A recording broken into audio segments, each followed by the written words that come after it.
¿Sale? Entonces, si yo les preguntara hasta este punto, eh, cómo, en sus palabras, cómo se regula la función reproductiva, ¿qué me contestaría? A ver, Luis Rosas. ¿Ya me escucho? Sí. Pues sería por el eje hipotalámico hipófisis gonadal. Ujú. Exactamente, ¿no? La función reproductiva es una regulación neuroendocrina, está controlada justamente, como dice Luis, por el eje hipotálamo hipófisis. Bueno, ¿sale? Ana, eh, ¿cuáles serían, digamos, los actores que participan en cada uno de estos niveles para regular la función reproductiva? Entonces tenemos el hipotálamo, la hipófisis, y bueno, aquí tendríamos que decir ovario y testículo, ¿no? Porque serían las dos gónadas. Entonces, Ana, ¿cuáles serían los actores que participan en este eje? Sería, bueno, la señalización, primero del hipotálamo, ¿Ok? ¿Y quién es el bueno, actor en el hipotálamo? serían las neuronas. No, más Bueno, preciso. Eh, Aldaco,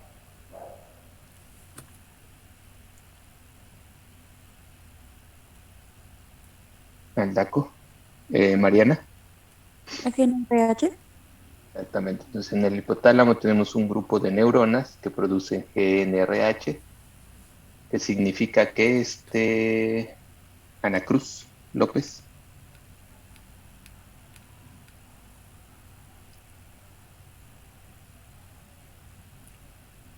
Leonardo, Hormona liberadora de gonadotropina.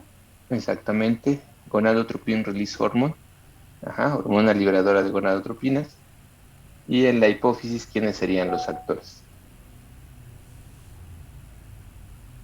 Yadira, Es LH y FSH. exactamente, LH o FSH. FSH, o también, bueno, los nombres completos serían, Este, hormona luteinizante ajá, y y hormona folicoestimulante. así es, ok. Y bueno, en el ovario podríamos hablar que la estructura o las estructuras más importantes que van a participar en este proceso, ¿cuáles serían? Células de la teca, Como estructuras más que como células. los cuerpos lúteos, Y antes, folículo. los folículos, que sabemos que después se transforma en cuerpo lúteo. Ajá, ¿cierto o no? sí, Y bueno, en el caso del testículo, ¿cuál creen ustedes que sería la estructura que se encarga de la regulación? La estructura más importante. Era Sertoli y Lady. No, Sertoli, Ajá, no. esas Sí, ¿no? células, ¿qué estructura formaban? Túbulo seminífero. Exactamente. Túbulo seminífero. ¿Ok? Y bueno, en esas estructuras que son, digamos, las que se encargan o que participan en esta regulación de la función reproductiva, pues los folículos quedamos que producían. ¿A quién era el actor? ¿Qué hormona era la más estrógeno, importante? Exactamente, el estradiol. Y podríamos meter ¿a quién más? progesterona, No, Testosterona. no, porque estamos Inhibina. hablando de La folículo. inhibina. ¿Mande? Inhibina. Sí, exactamente, inhibina. Ajá. Y en el cuerpo lúteo, ahí sí sería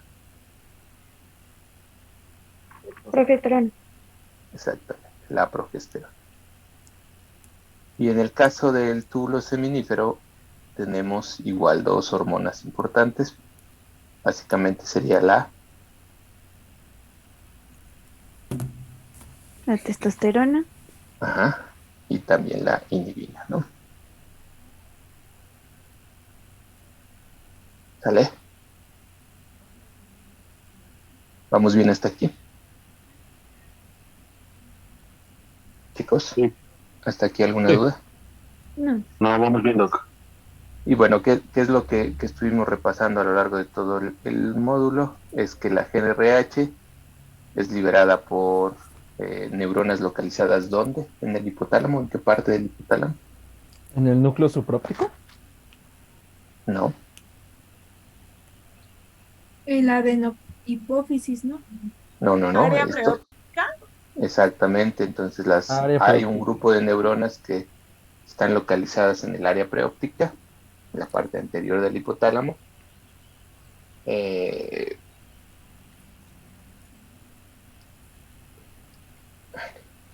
ajá. Y bueno, esas neuronas son de neuronas Parvi o magnocelulares. Parvi. Parvicelulares, es decir, son neuronas con axones cortos cuya terminación axónica se localiza en qué parte del hipotálamo.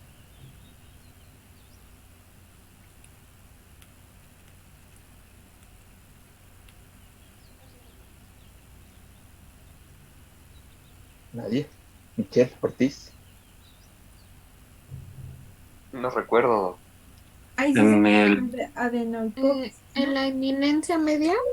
Exactamente, entonces se acuerdan que teníamos neuronas con axones largos cuyas terminaciones axónicas estaban en la neurohipófisis y otro grupo de neuronas cortitas cuyas terminaciones axónicas, es decir, esta parte de las neuronas, estaba en la eminencia media. ¿Sale? Y de ahí, a través de un sistema de circulación local, lo que se secreta aquí, que en este caso sería GnRH, puede llegar a sus células blanco en la adenohipófisis. En el caso de las células que producen LH y FSH se llaman Gonadotropos. exactamente los gonadotrofos. Van a tener receptores para GnRH y cómo esta GnRH que se secreta en la eminencia media llega a este gonadotrófo. Un sistema porta. Exactamente, a través del sistema porta hipofisial. Entonces es un sistema de vasos sanguíneos pequeños que conectan a la eminencia media con la adenohipófisis, ¿cierto? Y entonces ya ahí sabemos que esta célula llamada gonadotrofo tiene un receptor de membrana acoplado a proteína G que se llama GnRH receptor de GnRH. Y entonces a través del sistema porta hipofisiario, esta GnRH que se secreta en la eminencia media, llega y se une a su receptor y desencadena una señal. ¿Para qué? ¿Para qué? Para fosforilar. Pero al final, ¿qué podríamos resumir? Sin meternos en esta señal, cuando la GnRH se une a su receptor en el gonadotrofo, se genera esa señal y el resultado final sería Secreción de GnRH. ¿secreción de qué? De LH y FSH. LH. Solo O secreción. FSH. Liberación. No, bueno, es que- A ver, piensen. Síntesis y Inscripción. secreción de... Exactamente, entonces, gracias a esta señal se sintetiza y se secreta las gonadotropinas, ¿cierto?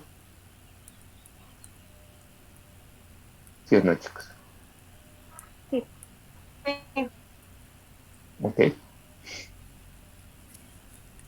Y bueno, posteriormente ya esta FSH y esta LH por vía endocrina, es decir, llegan a la circulación general y van a alcanzar sus respectivas células blanco en los, ya sea en los folículos, en el las células foliculares, en las células lúteas o en las células que forman al túbulo seminal. ¿Vale? Entonces, si por ejemplo nos enfocamos en el folículo, sabemos que el folículo está conformado por dos tipos celulares. ¿Cuáles son esos? Las células de la Células de teca. la teca y de la grándula. Exactamente, entonces tenemos un grupo de células que son tipo mioepiteliales, que son aplanadas, que son las células de la teca. Luego tenemos que separa las células de la teca de las células de la grándula.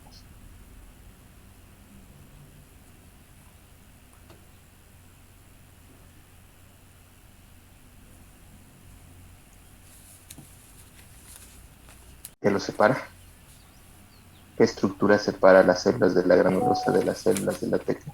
Membrana basal. Exactamente, la membrana o lámina basal. Y después ya tenemos a un grupo de células tipo epitelial, que serían cúbicas, que serían las células de la granulosa. Granulosa. Células de la granulosa. Entonces, en esencia, la LH inicialmente actúa aquí e induce la síntesis de ¿qué?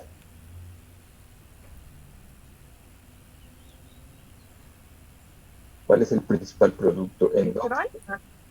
¿Cuál? ¿El colesterol? No. El colesterol es materia, es estrógeno, ¿no? Y No, en las células de la teca.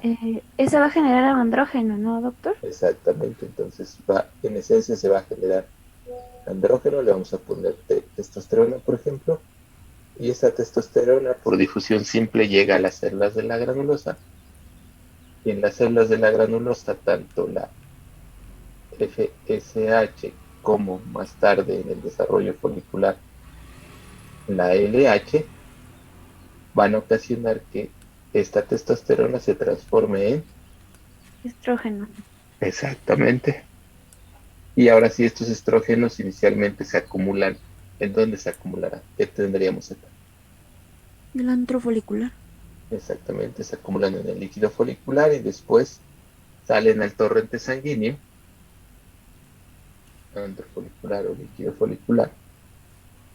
Y estos estrógenos van a poder, por vía endocrina, llegar a estas neuronas. Bueno, no llegan directamente, pero van a estimular por un mecanismo que se llama retroalimentación positiva, van a estimular la síntesis y secreción de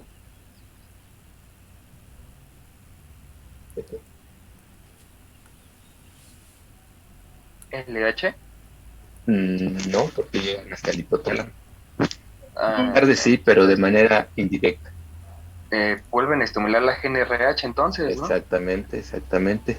Tienen una retroalimentación positiva sobre GNRH. Sabemos que no es directo, sabemos que esto es a través de neuronas que están conectándose con las neuronas productoras de GNRH, como quispeptina, propiomelanocortina y todas esas. Pero bueno, en esencia, se da la retroalimentación positiva, se incrementa la frecuencia pulsátil de LH. ¿Por qué de LH y no de FSH? Porque lo está deteniendo la inhibina, ¿no? Exactamente, porque la FSH en las células de la granulosa ocasiona que se produzca inhibina. Entonces, gracias a la FSH también se produce inhibina, y esta inhibina, ay, pues, no puedo fallar tanto. Y esta inhibina llega al gonadotrofo y bloquea por retroalimentación negativa, bloquea la síntesis de FSH.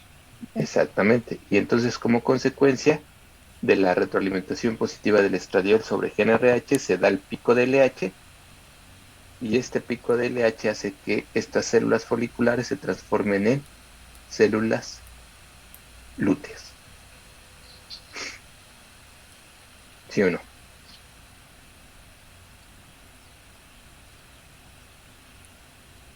Chicos, Sí. Sí.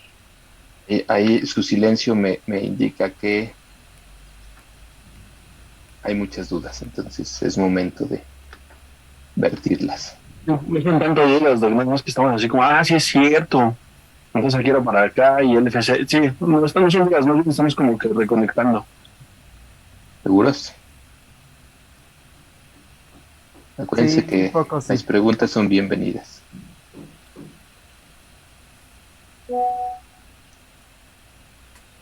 ¿Todos bien? Sí. Ok. Bien. Entonces, posteriormente, estas células lúteas reciben el estímulo de LH y producen ¿qué?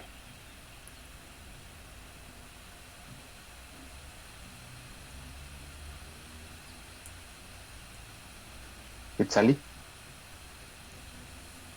Progesterona. Exactamente. Entonces se produce progesterona y esta progesterona ocasiona una retroalimentación negativa sobre GnRH y la frecuencia de pulsos de LH Es para que baje, ¿no? baja, baja, Ajá. ¿vale? Y eso va a evitar que haya una nueva ovulación. Entonces, mientras esté un cuerpo lúteo funcional,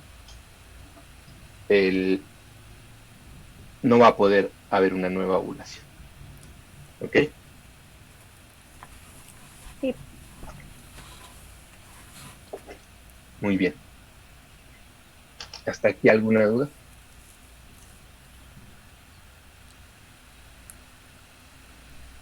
¿No? No. Que no, creo que no. Ok. Mariana. Yo sí tengo una. Sé que, por ejemplo, dentro de lo que checábamos del ciclo estral, es que la progesterona no hace que se deje de producir por completo los pulsos de LH y de FSH, solamente son cambiantes. Entonces, ¿aún así se considera una retroalimentación negativa o...? Sí, sí, sí, sí. O sea, lo que hace la progesterona es reducir la frecuencia de pulsos de GnRH-LH. Entonces, finalmente los está bloqueando. Obviamente no los lleva a cero, pero sí los reduce. Entonces, sí es una retroalimentación negativa. Ok, gracias. ¿Sale?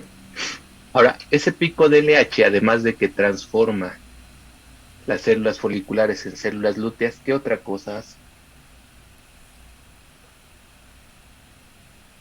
Induce la ovulación. ¿Y qué podrías explicarnos respecto a eso, Ricardo? ¿Qué sería la ovulación en tus palabras? El ovocito sale del folículo hacia el oviducto en dirección a la ámpula para que Así es, sea. entonces. Y para que el ovocito salga, acuérdense que todos los folículos antes de la ovulación tienen dentro un ovocito. ¿En qué etapa? ¿De qué tipo?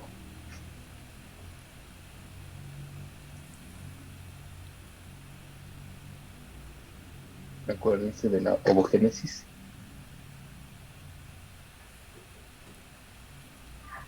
Terciario, ¿no? No, ¿No es primario? exactamente, un ovocito primario. Y sabemos que es un ovocito primario, ¿por qué, Leonardo? Pues porque está iniciando durante el proceso de meiosis y necesita los picos preovulatorios de la L4, ¿no? No, ¿No? más o menos. Sí tiene que ver con la meiosis, pero no lo que dijiste. ¿Alguien? Porque va en la primera meiosis, porque se supone que al momento de ser ovulado empieza la segunda fase de, del material genético, la otra división, ¿no? La pérdida Así del es, lote. entonces decimos que es un ovocito primario porque está detenido en la profase 1 y por lo tanto está detenido en la primera división meiótica. Entonces el pico de LH, primero, ocasiona que el ovocito reinicie la meiosis. Y luego, para que ese ovocito pueda salir del folículo, ¿qué tendría que suceder? Si está dentro del folículo, ya puede que si el folículo tiene la lámina de bueno, las células de la granulosa, la lámina basal, las células de la teca, y además el ovario tiene la túnica albuginea y el epitelio germinal. Tendría Entonces, que agregarse estas capas para que se puedan liberar, ¿no? perdón, Mariana, ¿tendría que qué? Que degradarse las capas que nos acaba de mencionar Exactamente, para entonces las paredes foliculares junto con la túnica albuginea y el epitelio germinal tienen que romperse. Entonces, la LH desencadena los mecanismos necesarios justo para la ruptura de este folículo y entonces el ovocito es expulsado, como bien lo dijo Ricardo, hacia el infundible. Además, este ovocito empieza, o digamos, sí, empieza su fase final de maduración, es decir, terminar la meiosis para que entonces pueda ser una célula diploide, perdón, haploide, que pueda unirse con un espermatozoide también haploide. ¿Estamos de acuerdo?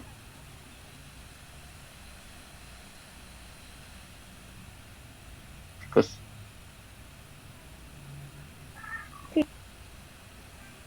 ¿dudas?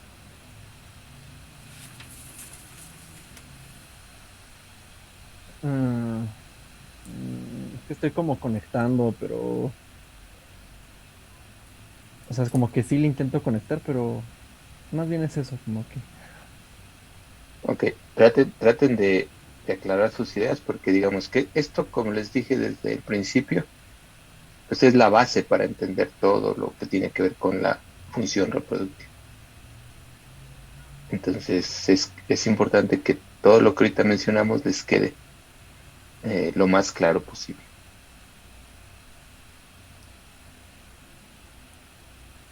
¿Lo puede escribir en su pantalla como hace rato? Como ¿Qué en, exactamente? mm, puedes poner como mm, que se necesita lo de un folículo primario y, o sea, como que desglosarlo para que lo entienda. Ok, voy a borrar todo esto Gracias. y voy a tratar. Entonces, todo esto que acabamos de mencionar sucede básicamente en folículos en la fase de crecimiento antral. ¿Se acuerdan ¿Puedo, de esa fase? perdón, Sí, de sí. casualidad no tendrá el esquemita que nos había mostrado, el del artículo? Sí. Ah, bueno, está bien, pero creo que es mejor ese. Qué bueno que lo mencioné. Déjenme abrirlo.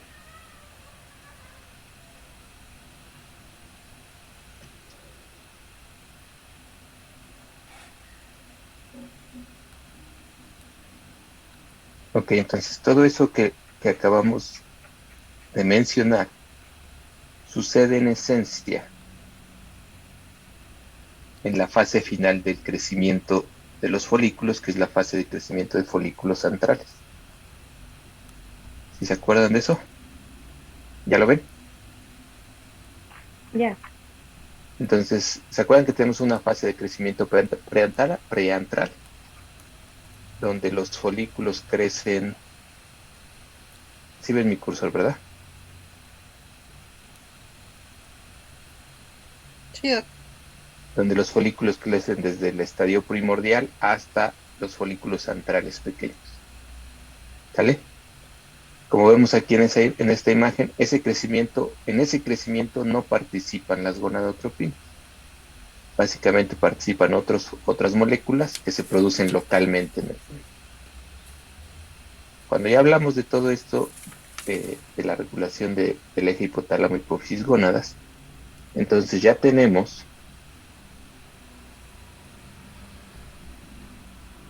un grupo de folículos centrales pequeños que serían estos, que crecieron en respuesta a los factores de crecimiento que dijimos, y entonces se da un pico transitorio de FSH. Ese pico transitorio de FSH, ¿quién lo estimula? Pues igual, GNRH, pero con niveles bajos de inhibina. ¿Cierto? ¿Sí queda claro esto? Entonces, si no hay un folículo grande, no hay inhibina, un folículo antral grande, no hay inhibina y por lo tanto la GNRH estimula este pico de FSH. Ese pico de FSH lo que ocasiona es que haya algo que se llama reclutamiento, en donde un grupo de folículos antrales pequeños, obviamente dependiendo de la especie, lo de antral pequeño es muy variable, pero si pensamos en bovinos, pensamos que son folículos de entre 2 y 5 milímetros de diámetro, empiezan a crecer en respuesta a esta FSH. Esa FSH lo que hace es estimular la producción de estradiol, estimular la producción de inhibina, y promover la proliferación de las células foliculares para que los folículos crezcan a una tasa de crecimiento similar. Posteriormente, cuando uno de estos folículos en bovinos alcanza alrededor de 8.5 milímetros de diámetro, este folículo es seleccionado como dominante. ¿Qué le pasa al resto? Básicamente se vuelven atrésicos, ¿no? Atrésicos. Así es. O sea, el dominante es el primero que alcanza el tamaño de 8 milímetros en bovinos. Exactamente. Digamos que es una carrera y el primero que llega a los 8 milímetros gana la carrera y puede seguir creciendo. Este folículo dominante ahora va a depender su crecimiento de LH y de la poca FSH que está circulando. ¿Por qué? Pues porque tiene muchos receptores a FSH y LH y produce una gran cantidad de estradiol y obviamente produce más inhibina. Esta inhibina que está... Entonces aquí en lugar de estar bajos los niveles de inhibina, se incrementan los niveles de inhibina y esta inhibina es la que bloquea o hace que se dé esta reducción de FSH. ¿Sí me sigue? Sí. Y bueno, entonces este folículo sigue creciendo y los niveles de estradiol se siguen incrementando junto con los de inhibina. Y este estradiol, vía retroalimentación positiva sobre GNRH, ocasiona que los pulsos de LH cambien. Digamos, vamos a poner, si dibujamos los pulsos de LH aquí, son bajitos, pero cuando el estradiol ejerce su retroalimentación positiva, estos pulsos se incrementan y ocasionan que se acumule mucha LH en el sistema, en sangre, y se dé el pico de LH. ¿Sale? Y entonces ese pico de LH pues hace justo lo que decimos acá. El ovocito se desprende junto con las células de la corona radiada, las paredes foliculares se rompen junto con el epitelio germinal y la túnica albuginea, y este ovocito es liberado hacia el linfundíbulo para que de ahí pueda ser llevado a el ámpula y entonces se pueda dar la fertilización. Adicionalmente, este ovocito estaba detenido en la profase 1 de la primera división meiótica, reinicia la meiosis para que cuando caiga aquí ya sea un folículo, un ovocito secundario. ¿Sale? Es decir, que ha culminado la primera división meiótica.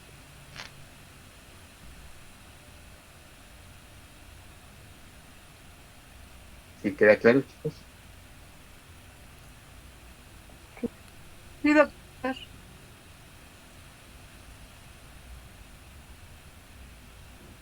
Y entonces, sí, yo. Tengo una pequeña duda. Eso, lo que acabamos de ver sobre cómo uno de los ovocitos reclutados se vuelve dominante, eso ocurre en especies monotócas, ¿no? Pero ¿cómo funciona en especies polítócas? ¿Cómo crees que sea yo?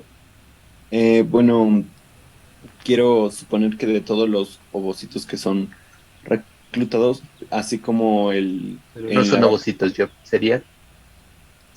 Serían porque los ovocitos están dentro del folículo, entonces no son ovocitos, son folículos. Perdón, sí, cierto. Sí, está bien. Ajá. De todos los folículos que son reclutados, quiero suponer que así como en la vaca solo uno, al alcanzar los 8 milímetros empieza a dominar, en monotocos es un grupo de ellos, el que empieza a dominar al alcanzar los 8 milímetros, pero es un proceso completamente aleatorio. No es aleatorio. Entonces, primer punto, la selección, en lugar de que se seleccione un folículo, como en el caso de vacas, yeguas y humanos, por ejemplo, en especies monótocas, por ejemplo, en polítocas, perdón, por ejemplo, en borregos, en peligüey, se pueden seleccionar 2 o hasta 3 folículos. Obviamente no son de 8 milímetros, cada especie tiene su diámetro, pero vamos a suponer se seleccionan 3 folículos. En cerdos, por ejemplo, se seleccionan hasta 18, 20, con diámetros diferentes, porque el diámetro, por ejemplo, en el caso de los cerdos, los folículos que se seleccionan son de 6, 7 milímetros. Pero en lugar de ser 1, se seleccionan 18, por ejemplo. Y esos 18 pueden llegar, tienen la dominancia y estimulan el pico del LH y los 18 ovulan. Y a lo mejor de esos 18 se fertilizan 14 y de esos 14 sobreviven 12 embriones y nacen 12 lechones. ¿Me explico? Sí. Pero ahora no se selecciona así de, bueno, aquí hay 40 que están reclutados, vamos a seleccionar 20 al azar. No. Se selecciona aquellos folículos que tienen una capacidad de producción de estradiol mayor y una capacidad de respuesta a las gonadotropinas mayor. ¿Cómo traducimos esto en términos moleculares? Aquellos folículos que tengan más receptores ALH y FSH y más enzimas esteroidogénicas son los folículos que van a ser seleccionados. Normalmente son los que crecen más rápido y por lo tanto tienen el mayor diámetro al momento de la selección. Igual que en vacas y en cualquier otra especie. Ok, entiendo. Sí. Muchas gracias. ¿De qué? ¿Sí queda claro? Sí, gracias. Entonces, si lo ponemos aquí en el esquemita, pues en lugar de que aquí vamos a suponer, aquí, déjenme ver. Entonces, aquí en lugar de ser reclutados 11, pues a lo mejor se reclutan 40, pensando por ejemplo en cerdos. Y de estos 40, en lugar de que se seleccione uno, se seleccionan 18, 15, 20. Y por lo tanto aquí en lugar de que haya uno capaz de ovular, pues vamos a tener 18 o 20 que van a ovular. ¿Sí? Si se acuerdan cuando vimos la parte de la anatomía del ovario, en cerdas se dice que parecen racimos de uvas, los ovarios. Justo por eso, porque hay tantísimos folículos grandes que pueden llegar a ovular que les da esa apariencia.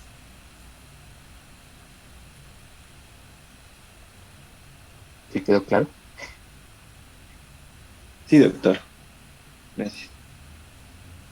Ahora bien, ¿se acuerda cuál era una de las funciones, o más bien, cuáles son las dos funciones más importantes del tracto reproductor masculino o femenino? Producir gametos viables. Entonces, una es producir gametos viables.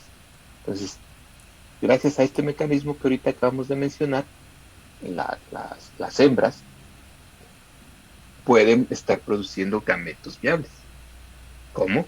Pues cada que se da la ovulación de uno o varios folículos, dependiendo de la especie, si son políticas o monóticas.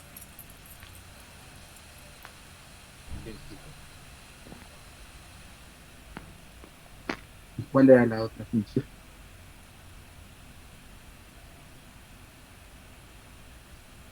La producción de hormonas. Exactamente, la producción de hormonas. Entonces ya vimos que en el caso del ovario es necesario que produzcan estradiol para que ese estradiol pueda estimular la producción la retroalimentación positiva sobre GnRH y desencadenar la ovulación. ¿Cierto? Pero además, ese folículo que va creciendo, vamos a pensar en una especie monótica, este folículo que produce estradiol para ejercer su retroalimentación positiva sobre GDRH y desencadenar el pico de LH, ese estradiol actúa sobre el tracto reproductor en su región tubular para prepararlo para una posible gestación.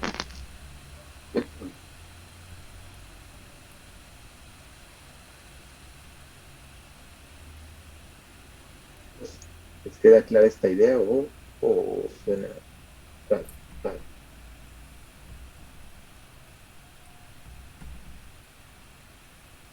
Gracias. ¿Sí? Entonces, ¿qué hace el estradiol sobre la región tubular del tracto reproductor desde la vagina hasta el infundíbulo? Hasta el oviducto, perdón. Da Incrementa turgencia. la motilidad del miometrio, del músculo liso, incluyendo el miometrio, estimula la proliferación del útero para preparar la placenta, estimula la secreción de moco cervical para favorecer la selección de los espermatozoides, ¿cierto? Induce la la turgencia uterina gracias a incrementar la irrigación del útero para evitar alguna infección, ¿cierto?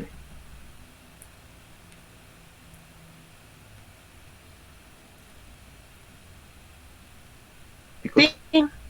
Sí. por favor denme señal de vida, porque si no, Disculpe, doctor, también podría acercarse un poco más. Es que luego como que se va tantito y no se escucha tanto.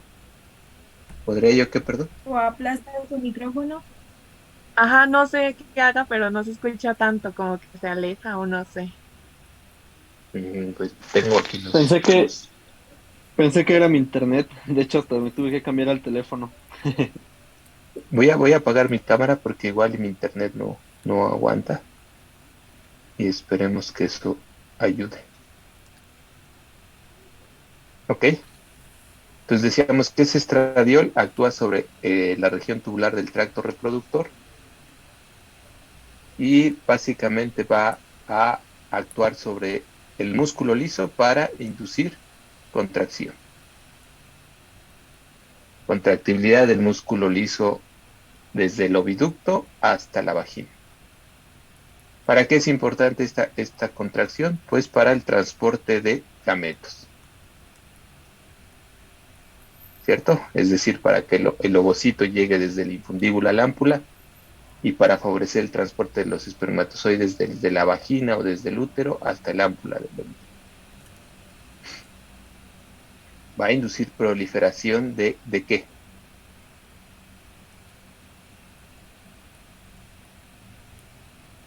¿Quién prolifera? ¿O qué prolifera? ¿Qué tejidos proliferan? Los del miometrio. El miometrio es músculo, no prolifera. ¿El endometrio? El endometrio, por ejemplo. Pero lo mismo prolifera toda la mucosa desde la vagina hasta el útero. Ajá. Pero bueno, en el caso de la proliferación de las células endometriales, esto es importante para que, en caso de que se establezca la placenta.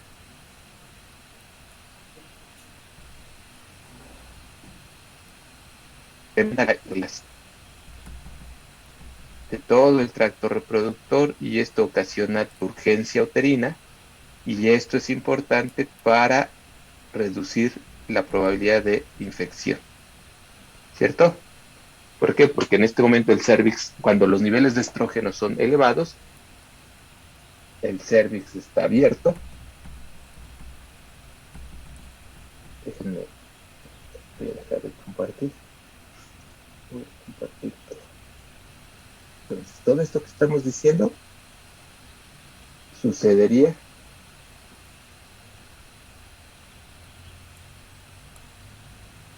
cuando el folículo está en esta etapa, la dominancia. ¿Sí queda claro?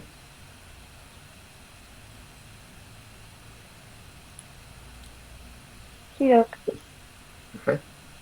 Y bueno, luego entonces, ¿qué otra cosa hace ese estradio?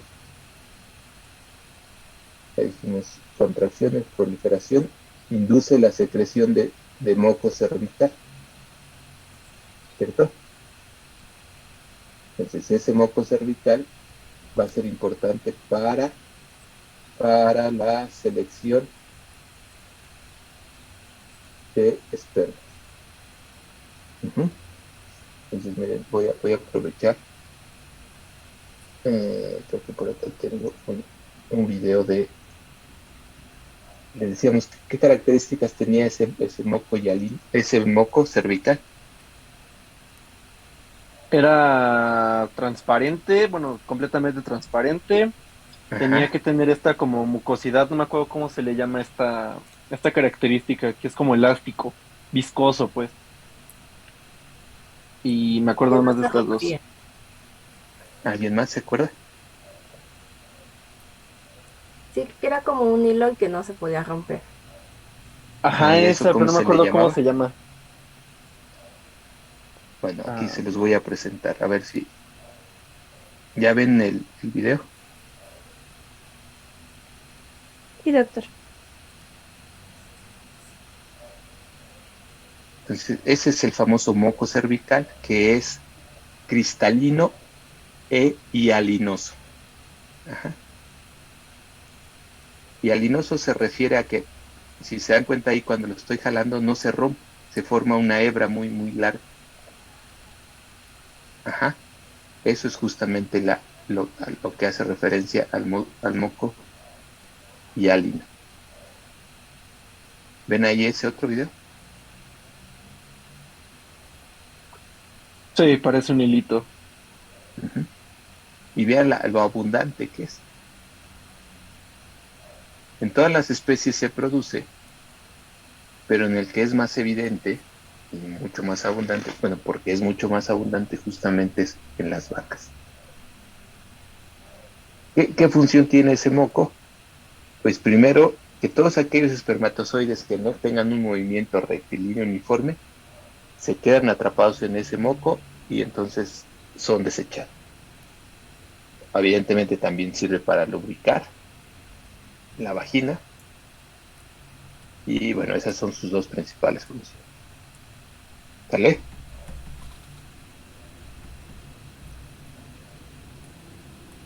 Chicos. Sí, profe. Sí.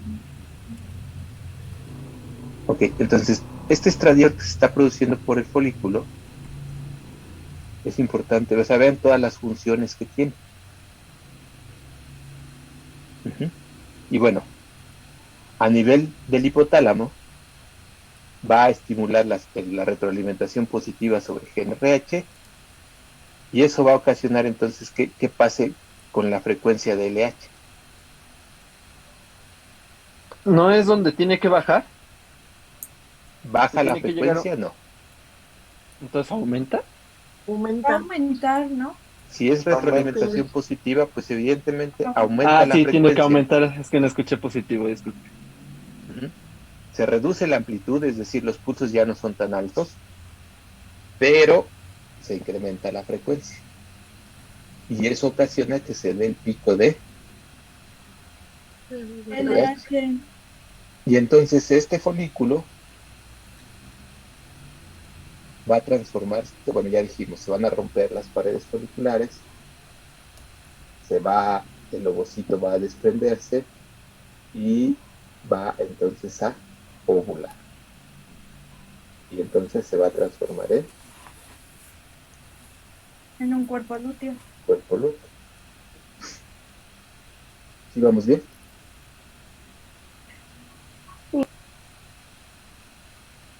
Sí, doctor. Permítame tantito.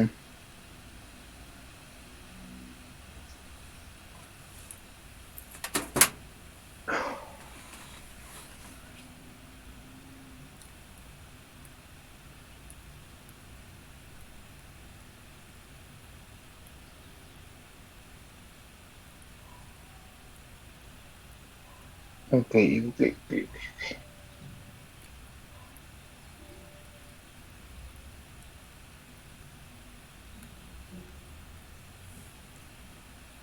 Entonces, ya ven esto, ¿verdad? Esta imagen. Sí. Ok, entonces eso que estamos diciendo, pues básicamente es esto que está aquí. ¿Vale? Entonces se da el pico de LH, el folículo se rompe en sus paredes foliculares y el ovocito es expulsado ¿hacia dónde quedamos? ¿Hacia el oviducto? Exactamente. Lo capta, ¿qué parte del oviducto lo capta? Infundíbulo. El infundíbulo. Exactamente, y de ahí es transportado ¿a dónde? A la ámpula. A la ámpula, gracias a los efectos de Kidd. ¿Estradiol?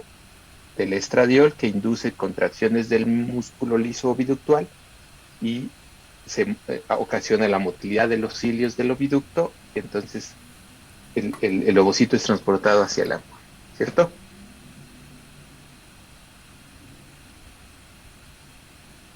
¿Ros? Sí, profe. Sí, Y bueno, A ver, Doctor, yo me perdí un poco. disculpe, ¿podría repetir desde que se rompe el folículo? Es que mi internet como que falló y ya no lo escuché hasta ahorita. ok, entonces, vámonos aquí, ¿no? Este folículo que es seleccionado como dominante empieza a crecer mucho más porque ya no, bueno, empieza a crecer. Los niveles de estradiol e inhibina, que sería este rojo, se incrementan. Este estradiol, vía retroalimentación positiva, ocasiona que se incremente la vía retroalimentación positiva sobre GNRH, ocasiona que se incremente la frecuencia de pulsos de GNRH-LH y se da el pico de LH, que sería este. ¿Vale? Este pico de LH ocasiona que el ovocito se desprenda. Este ovocito se desprende y es enviado hacia el infundíbulo. Y del infundíbulo es transportado hasta la ámpula del oviducto por los efectos del estradiol que ocasionan la contracción del músculo liso oviductual, y con ello el ovocito pues es llevado a la ámpula para que espere, o si ya hay espermatozoides ahí, pues entonces se pueda dar la fertilización. ¿Vale? Este pico de LH ocasiona que el ovocito reinicie la meiosis para que termine de madurar y ocasiona que este folículo, estas células foliculares se transformen en células lúteas. Primero, esta cavidad, se llena de sangre, se le llama cuerpo hemorrágico, y después esa cavidad es rellenada de células lúteas y ya se forma un cuerpo lúteo totalmente funcional, que sería este. Conforme el folículo el cuerpo lúteo se va desarrollando, los niveles de progesterona se van elevando, y esta progesterona, lo primero que va a hacer es bloquear a GNRH para que los pulsos de GNRH-LH sean de baja frecuencia, y eso va a evitar que haya nuevas ovulaciones. ¿Vamos bien hasta aquí? Sí. Entonces decimos que la GNRH ocasiona una retroalimentación negativa sobre la progesterona tiene una retroalimentación negativa sobre GNRH, y eso ocasiona o reduce la frecuencia de pulsos de LH. Pero esa progesterona, al igual que el estradiol que estaba produciendo el folículo previo, empieza a actuar sobre sobre la región tubular del tracto reproductor, ¿cierto? El estradiol actuaba para preparar al útero para una gestación. La progesterona actúa sobre la región tubular del tracto reproductor para mantener una posible gestación. ¿Queda claro esto? Entonces, ¿qué hace la progesterona? Ya no evita que se secrete moco cervical. Entonces se sella el cérvix, se forma, este moco se solidifica y se forma algo que se llama tapón de Ward. Reduce qué? la de Perdón. Wharton. Wharton. Gracias. Reduce las contracciones del músculo liso. Ajá. Ocasiona, a eso se le llama induce quiescencia uterina. Evidentemente, para favorecer la implantación del embrión, pues el útero tiene que estar quieto, ¿cierto? Porque si se contrae, el embrión no se puede implantar, o los embriones no se pueden implantar. ¿Cierto o no? Cierto. Ya no hay proliferación del endometrio, pero sí hay qué.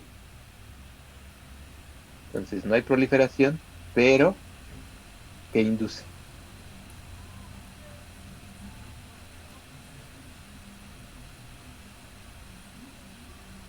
¿Qué señal o qué instrucción le da la progesterona al endometrio?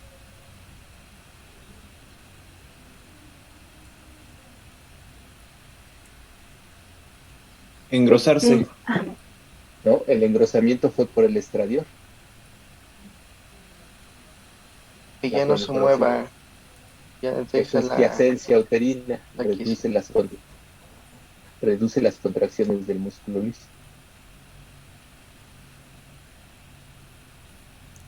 Acuérdense.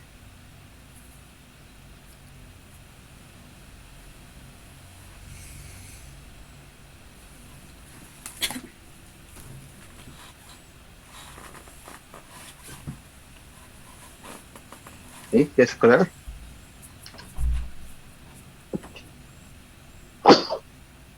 Chicos, entonces induce la secreción de leche uterina o histiotrofo. ¿Para qué?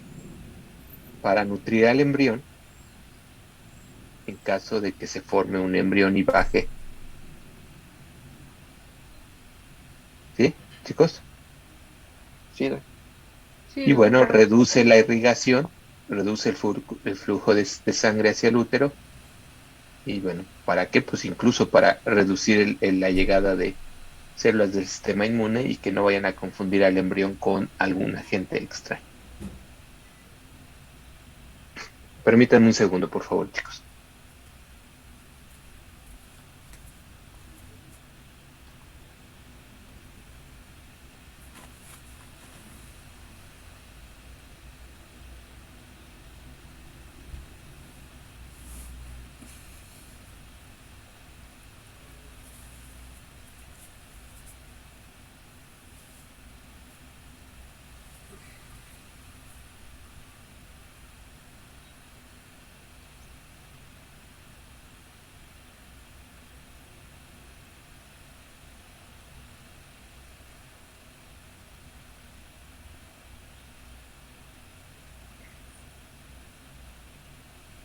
Ok.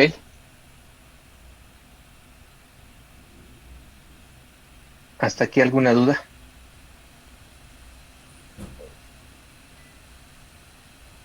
No. No, doctor.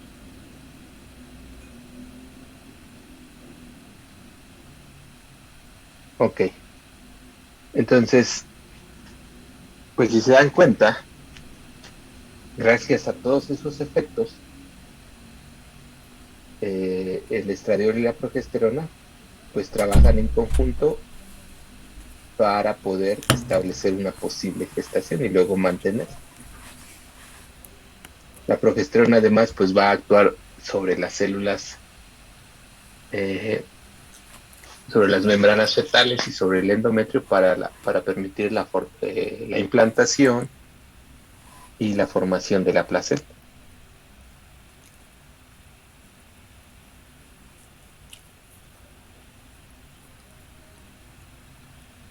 ¿Ok? Sí. ¿Hasta aquí alguna duda? No.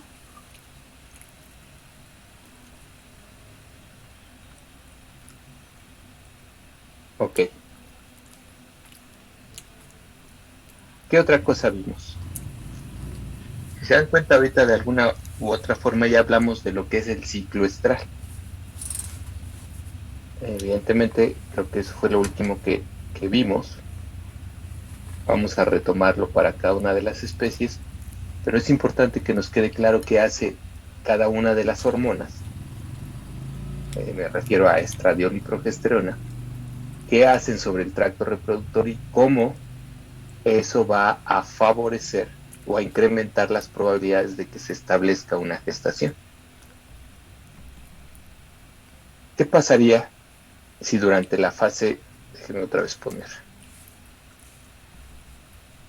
entonces si recuerdan, una vez que se da la ovulación y hasta que se lisa el cuerpo lúteo, es la fase folicular, la fase, perdón, lútea del ciclo estral. ¿Cierto? Sí, Doc. Y quedamos que durante esa fase lútea, la hormona que se produce en mayor cantidad es la progesterona. Por esa razón también se llama fase lútea o fase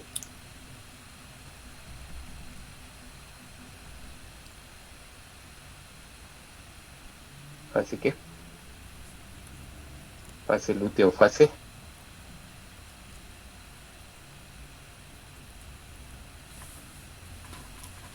chicos, progestacional, ¿no? O sea, si la hormona dominante es la progesterona, pues vamos a llamarla progestacional. ¿Gestacional o progestacional? Progestacional. Ok.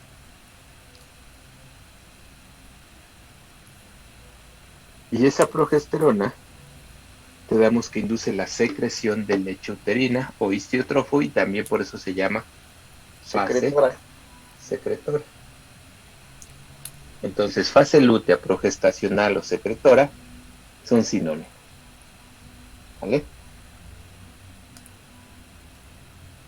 Si nos damos cuenta aquí, se da la ovulación y hay nuevamente una selección, hay una dominancia, pero este folículo dominante se vuelve atrésico, ¿cierto?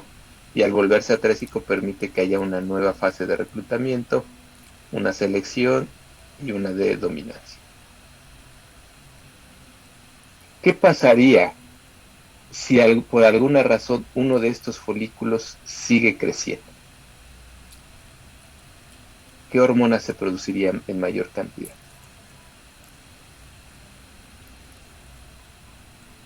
¿Estrógeno?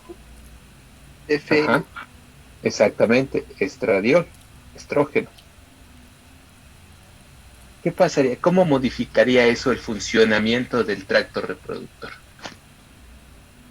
¿Y qué pasaría con este ovocito en caso de que se hubiese fertilizado?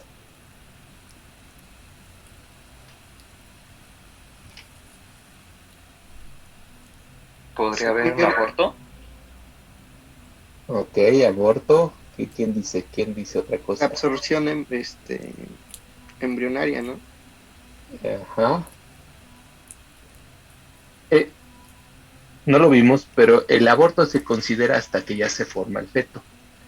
Y el feto se forma después de los 45 días en bovinos. Pues ahorita si se dan cuenta en el esquema, pues estamos hablando básicamente de los días 8 o 9 después de la ovulación. Entonces sí, no podemos llamarlo aborto, pero sí lo podemos llamar, más que reabsorción, eso es la consecuencia de lo que sucedió, sería muerte embrionaria. ¿Sí me explicó? ¿Y por qué?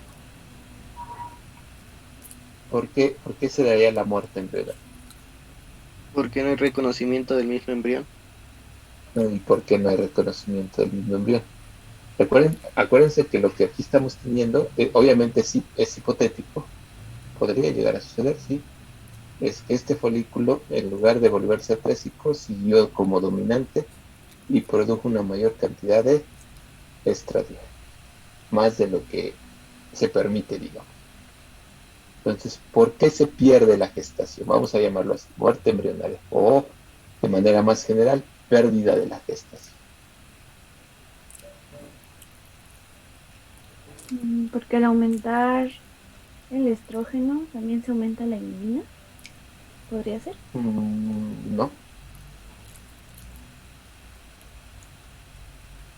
Expláyense, acuérdense que aquí es para que nos equivoquemos y podamos decir lo que pensamos, porque siempre el darnos cuenta que estamos mal nos ayuda a afianzar el conocimiento.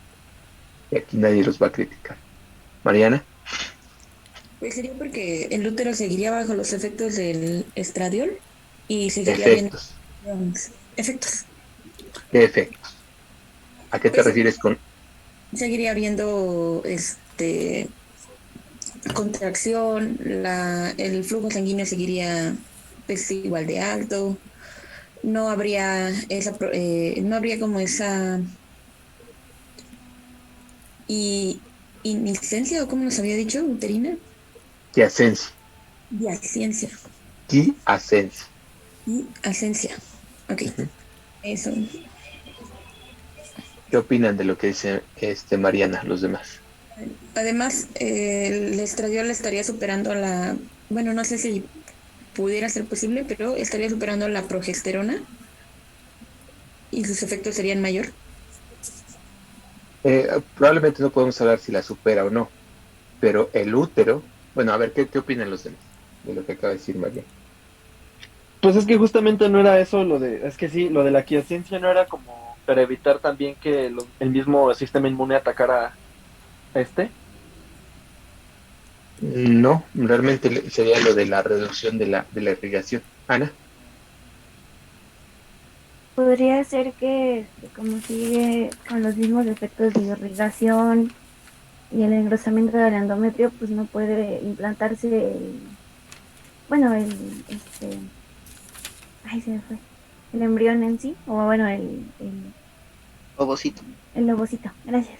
No, sí es el embrión, porque ya una vez que el ovocito se fertiliza, sí, ya es embrión. Okay. Sí, justamente lo que mencionan todos es correcto, ¿no? O sea, si nosotros por alguna razón el folículo produce más estradiol del que debería, ese estradiol va a empezar a ejercer sus efectos sobre el útero. ¿Qué efectos? Va a inducir motilidad del miometrio y eso evitaría la implantación. Va a evitar la secreción del endometrio porque va a empezar a proliferar y por lo tanto no va a haber secreción de leche uterina y por lo tanto el embrión no se va a poder nutrir. Va a incrementar el flujo sanguíneo y entonces el embrión puede ser reconocido por el sistema inmune como un ente extraño y lo puede fagocitar. Entonces todos estos factores que ahorita estoy mencionando pues finalmente van a ocasionar la muerte del embrión, por lo tanto la pérdida de la gestación. ¿Sí? ¿Cómo el organismo evita que suceda? Pues gracias a que la progesterona, por su efecto de retroalimentación negativa, evita que la frecuencia de pulsos de LH se incremente y por lo tanto este folículo dominante no tiene el aporte para seguir creciendo y se vuelve ¿qué? Atrésico. Exactamente, y entonces no llega a producir nunca suficiente estradiol como para que la gestación se pierda.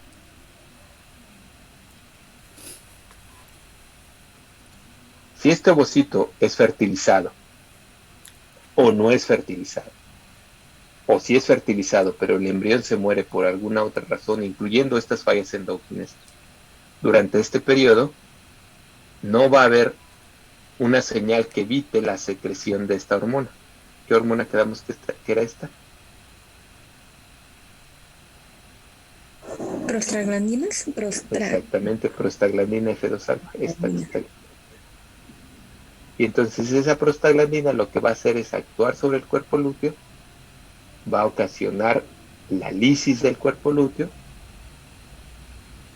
los niveles de progesterona se van a reducir y ahora sí, este folículo dominante puede empezar a producir más estradiol para que ese estradiol induzca la retroalimentación positiva sobre el gen RH, se incremente la frecuencia de pulsos de gen RH-LH y se dé nuevamente un pico preovulatorio de LH.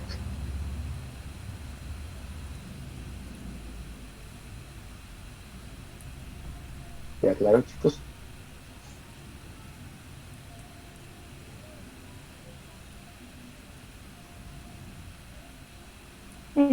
Yo me quedé con duda ¿podrías repetir lo de la prostaglandina? Que ahí me quedó un poquito de Sí, duda. si por alguna razón este embrión, este ovocito no es fertilizado o el embrión se muere en esta etapa antes del día 12, ¿de dónde se secreta la prostaglandina?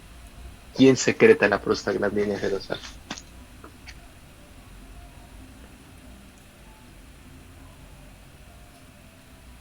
Pues,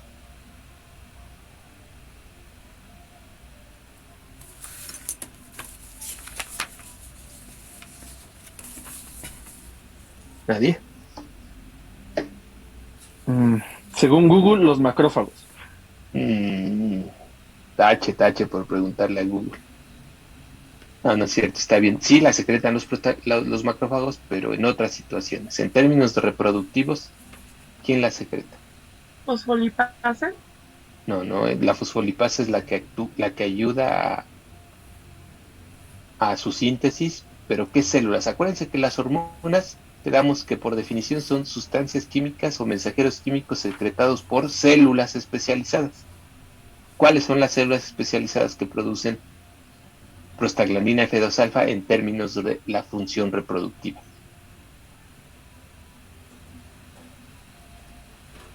¿Oxitocina? ¿Mandé? ¿Oxitocina? ¿La oxitocina será una célula? No, no es célula, esa es la hormona. No había escuchado. ¿Quién induce la síntesis de prostaglandina? Sí es la oxitocina. ¿Pero qué células la producen y la secretan? Mariana. Ay, la verdad no me acuerdo, doctor. Acuérdense. Las células endometriales. El endometrio se encarga de secretar. Si no hay gestación, si no hay un embrión que diga, que avise que está presente, esas células endometriales secretan la prostaglandina y esa prostaglandina induce la lisis del cuerpo. ¿Sale? Y entonces, ahora sí, los niveles de progesterona se reduce, por lo tanto ya no hay quien bloquee a la GnRH, por lo tanto este estradiol puede ejercer su retroalimentación positiva sobre GnRH para incrementar los pulsos de GnRH-LH y entonces dar nuevamente un pico de preovulatorio de LH y entonces este folículo volvería a ovular. ¿Sí queda claro?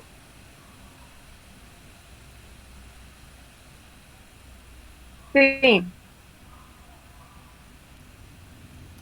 Chicos, los demás. Mano Sí. arriba, Sí. todos los que tengan más. Los que lo ¿Los que tengan qué, perdón? los que lo tengan de mediano a muy claro, mano arriba.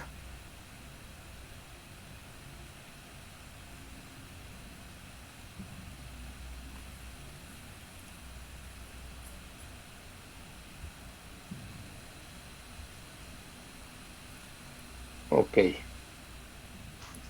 Muy bien. ¿Dudas hasta aquí, chicos? Yo tengo una. Sí.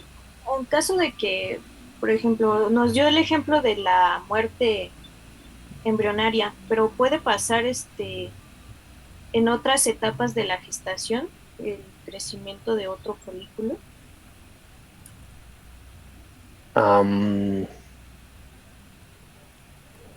No sé si entendí bien tu pregunta, Yadira. Pero bueno, si el embrión avisa que está presente en el útero, se evita la síntesis de prostaglandina. Lo vamos a ver más adelante. Y entonces el cuerpo lúteo sigue produciendo progesterona. Luego la placenta empieza también a producir progesterona.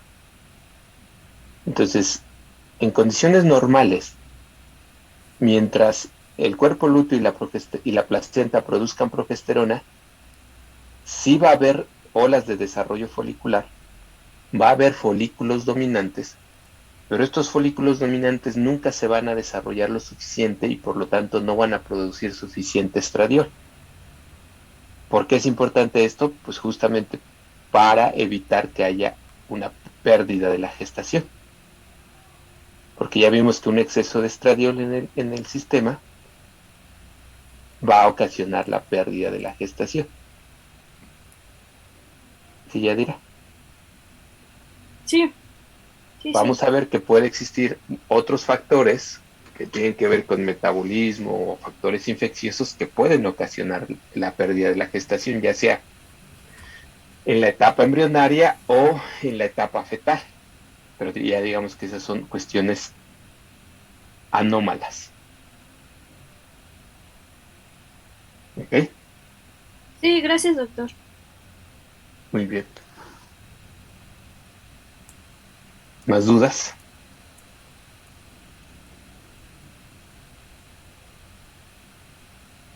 Ana. Sí, sobre la prostaglandina, sí que me quedó duda sobre que únicamente ocurriría esto antes del día 12, ¿verdad? Si se da la muerte Sí. embrionaria antes del día 12. Uh-huh. Era eso. O no se fertiliza el ovocito. Ok. Uh-huh. Vamos a ver por qué ese día 2 es importante, ¿no? Más adelante vamos a ver algo que se llama reconocimiento materno de la gestación.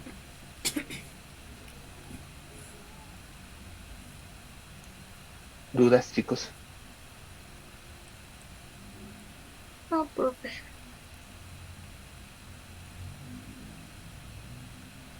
¿Nadie? Bueno, yo en el ¿Ahí? video mencionaba de los 15 a 16 días y se producía esto, entonces sería desde antes, desde el 12 días. Bueno, la prostaglandina se empieza a producir para alisar el cuerpo lúteo alrededor del día 14, 15 o 16 del ciclo.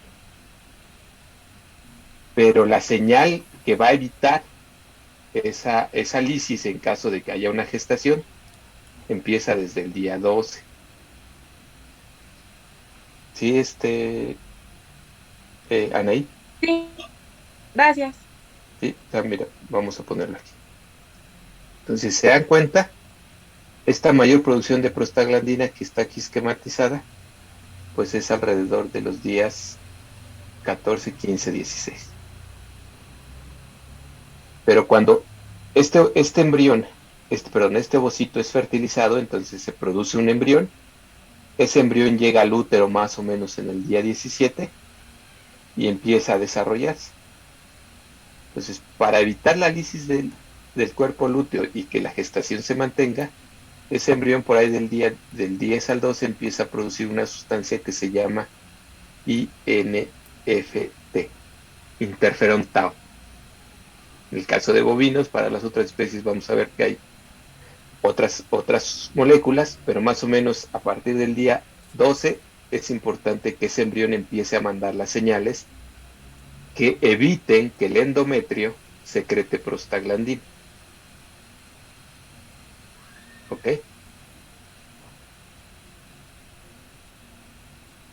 ¿Anaí? Ok, sí, gracias. Ok. ¿Dudas, chicos?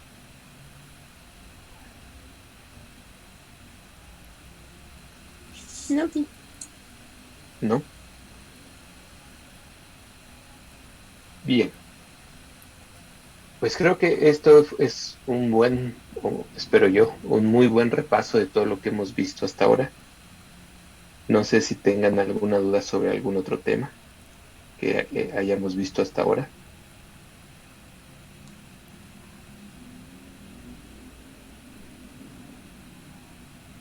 ¿No?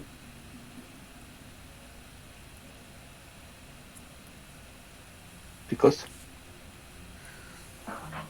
Pues por hoy creo que no, Pues, Marcos. Tal vez ajá, es sería que darle otra vez otro repasado así rápido y mañana igual, como dice, estos dos clases van a ser de repaso y mañana sacar todas las dudas que tenemos de los temas que, pues, como tal se nos están pasando ahorita. Pero ahorita, pues, como dices, sí es un buen repaso, pero sí me gustaría darle una leída a mi cuaderno de todo lo que vimos bueno, antes del paro.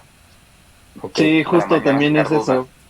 Ajá, porque yo también ahorita lo sentí, pero como que intentaba retomarlo en mi libreta y se me iba y como que estoy como medio sin mapa. Entonces ahorita como que tengo que volver a repasarlos tranquilamente, pasar este repaso porque le tomé capturas de pantalla para hacer el esquema de mi cuaderno y pues yo creo que sí, mañana igual las dudas que me salgan hoy en la noche pues, las puedo preguntar mañana.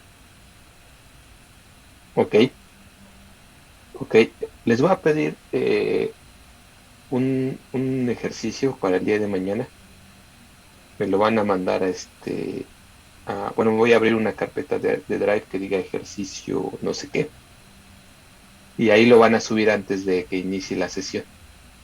Entonces lo que quiero es más o menos que hagan, para el caso de la hembra, un esquema donde se represente el desarrollo folicular hasta la ovulación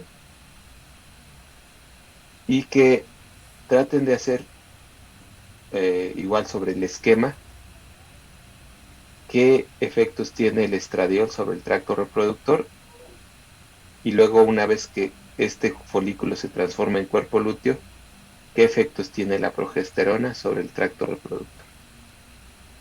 Y evidentemente cómo este estradiol y esta progesterona regulan la secreción de GnRH y LH para que se dé o no la ovulación. Que es más o menos lo que ahorita, el esquema que ahorita yo hice, pero ustedes lo van a hacer en bonito. ¿Sale?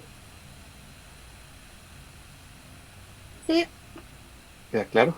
Pues mañana, bueno, lo suben a la carpeta de Drive antes de la sesión y yo abro uno o dos al azar o varios, dependiendo, y los que abramos, pues nos lo explican para que también nos sirva de repaso. ¿Puede ser en cuaderno, profe? Sí, pueden hacerlo en su Porque, cuaderno sí, porque yo tengo y problemas con mi computadora. sí, pueden hacerlo en su cuaderno, le toman una foto y lo suben. ¿Sale? A ver, entonces podría repetirlo, porfa. Es el esquema del desarrollo folicular. Un esquema ¿Qué donde más se fue lo demuestre, anterior? más que el desarrollo folicular, vamos a llamarlo el ciclo ovárico. El ciclo ovárico, pues obviamente involucra el desarrollo folicular, el desarrollo folicular junto con sus funciones y el desarrollo y funciones del cuerpo lúteo. ¿Sale? Y lo importante de ese esquema es que en cada fase, en la fase folicular, en la fase lútea, resalten cuáles son los efectos del estradiol y la progesterona sobre la región tubular del tracto reproductor femenino, es decir, sobre la vagina, sobre el cérvix, sobre el útero, sobre el oviducto. ¿Sale? Ok, doctor. ¿Y entonces mañana solamente vamos a hacer repaso de nuevo o...? Bueno, vamos a revisar ese esquema. Ustedes se van a comprometer a revisar todos sus apuntes y todas las dudas que traigan sobre todos los temas que vimos hasta antes del paro. Vamos a resolver dudas puntuales. Les pido de favor que sí hagan ese esfuerzo de dedicarle el tiempo suficiente para revisar todos sus apuntes y que traigan muchas dudas. ¿Sale? Para que resolvamos dudas puntuales. Y después de eso vamos a... Alguien ya había expuesto ciclo estral en vaca, ¿cierto? Nos quedamos a mitad, no sé.